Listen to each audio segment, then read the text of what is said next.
അങ്ങനെയാണെങ്കിൽ നിങ്ങൾ കോൺഗ്രസ്സുകാരാണെങ്കിൽ എന്തുകൊണ്ട് രാജിവെക്കുന്നില്ല? ഞങ്ങൾക്ക് നിർദ്ദേശം കിട്ടിയിട്ടില്ല. മാധ്യമങ്ങളിലെ വാർത്ത നോക്കിയിട്ടാണല്ലോ നമ്മൾ തീരുമാനങ്ങൾ എടുക്കുന്നത്.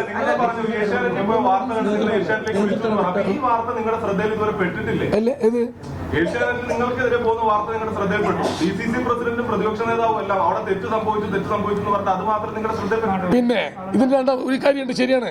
ഞങ്ങൾ രാജിവെക്കാതിരുന്നൊരു കാരണമുണ്ട്. അവിടുത്തെ പൊതുവികാരം നിങ്ങളിപ്പോ ഈ പറഞ്ഞല്ലോ കോൺഗ്രസ്സുകാർ പ്രകടനം നടത്തിയെന്ന്. ആ പ്രകടനത്തിൽ നടന്ന ആളുകളുടെ എണ്ണം നിങ്ങൾക്കറിയാലോ.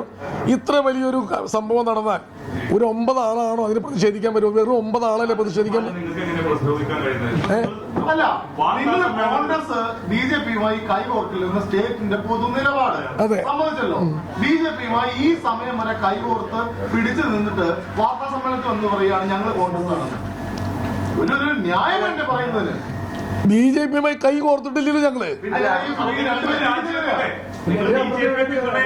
ഭരണസമിതി ഇപ്പോൾ BJP പിന്തുണയിലുള്ള. അതെ, അപ്പൊ സ്വാഭാവികമായിട്ട് ആ പിന്തുണ സ്വീകരിക്കില്ല എന്നുള്ളത് നിങ്ങളുടെ സംസ്ഥാന നിലപാടല്ലേ, സംസ്ഥാന നേതാക്കൾ പറഞ്ഞ നിലപാടല്ലേ. അപ്പൊ നിങ്ങൾ അങ്ങനെ ആ ഭരണസമിതിയുമായിട്ട് മുന്നോട്ട് പോകുന്നതാണ് ചോദ്യം. വളരെ സിമ്പിളാണ്. ഞങ്ങളെ സംബന്ധിച്ചിടത്തോളം പാർട്ടി ഞങ്ങൾക്ക് പ്രത്യേകിച്ച് നിർദ്ദേശമൊന്നും തന്നിട്ടില്ലായിരുന്നു.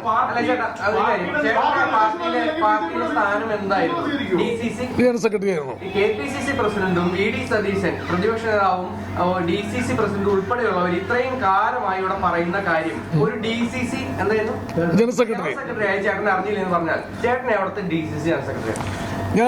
അതിന് കൃത്യമായ ഉത്തരവുണ്ട്. അതായത് നമ്മളെ സംബന്ധിച്ചിടത്തോളം BJPയുമായി നമ്മൾ സഖ്യം ചേരാൻ നമ്മൾ തീരുമാനിച്ചിരുന്നില്ല. BJP നമുക്ക് വോട്ട് ചെയ്തു. പക്ഷെ അവിടുത്തെ പൊതു കോൺഗ്രസ് പ്രവർത്തകരുടെ വികാരം എന്ന് പറയുന്നത് കഴിഞ്ഞ കുറെ കാലങ്ങളായിട്ട് CPMന്റെ കൊടിയ അഴിമതികൾക്കെതിരെയുള്ള ഒരു വികാരമാണ് അവിടുത്തെ കോൺഗ്രസിന് പൊതുവേ ഉള്ളത്.